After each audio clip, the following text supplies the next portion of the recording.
আসসালামু আলাইকুম viewers, welcome back to my channel. নুসাইবানুর কিচেনের পক্ষ থেকে সবাইকে স্বাগতম। আমার আজকের রেসিপি হচ্ছে চুষি পিঠা রেসিপি।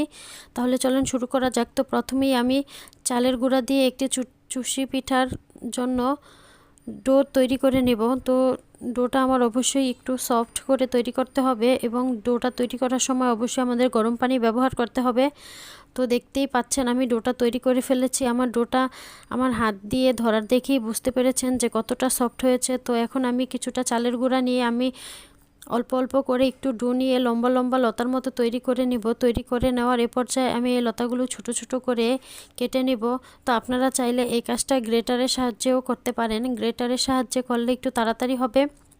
আর যারা সম্পূর্ণ নতুন চুষি পিঠার রেসিপিটা করতে পারেন না, আজকের ভিডিও তাদের জন্য। তো আমি এখানে হাতের সাহায্যে বানাচ্ছি।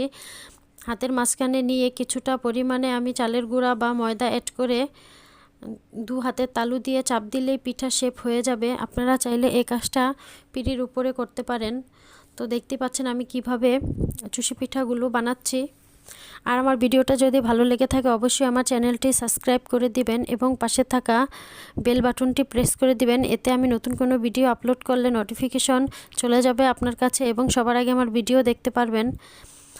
তো এখন আমার পিঠাগুলো বানানো হয়ে গিয়েছে। তো এ পর্যায়ে আমি চুষি পিঠাগুলো যেভাবে রান্না করব, তো প্রথমেই আমি দিয়ে দিব চুলার মধ্যে একটি পাত্রের মধ্যে আমি দিয়ে দিয়েছি 1/3 কাপের প্রায় 1.5 কাপের মতো চিনি এবং চিনি দিয়ে অল্প পরিমাণে একটু পানি দিয়ে আমি ক্যারামেল করে নিচ্ছি। তো ক্যারামেল করার সময় অবশ্যই খেয়াল রাখতে হবে চুলার আঁচটা যাতে একটু লোতে থাকে, কারণ চুলার আঁচটা বেশি থাকলে ক্যারামেলটা পুড়ে যাবে। আর ক্যারামেলটা করার কারণ হচ্ছে আমি যেহেতু গুড় দিয়ে করব না, চিনি দিয়ে করব চুষি পিঠার রেসিপিটা।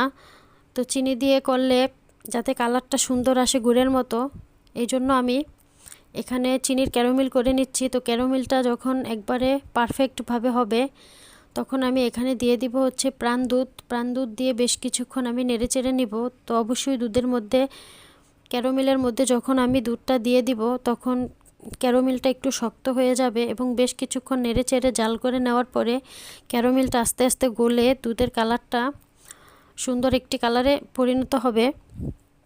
মনে হবে যে আমরা দুধের মধ্যে গুড় অ্যাড করেছি।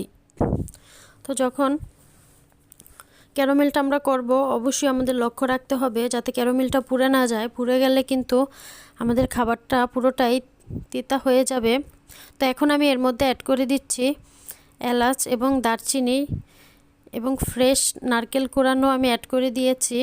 দিয়ে বেশ কিছুক্ষণ নেড়েচেড়ে নিব। কিছুক্ষণ আমি ভালোভাবে বলক চলে আসা পর্যন্ত অপেক্ষা করব। তো এ পর্যায়ে আমি দিয়ে দিব পিঠাগুলো, চুষি পিঠা যেগুলো আমি বানিয়ে রেখেছি। তো অবশ্যই আপনারা দুধটা একটু ঘন করে নেবেন। এখানে আমি প্রাণ দুধটা নিয়েছি আর প্রাণ দুধটা বেশ অনেকটা ঘন থাকে। তো দেখতেই পাচ্ছেন আমার 8 থেকে 10 মিনিট পরে আমার পিঠার ফাইনাল লুক দেখতে কত সুন্দর হয়েছে এবং খেতেও ভীষণ সুস্বাদু। আজ এই পর্যন্তই। আল্লাহ হাফেজ।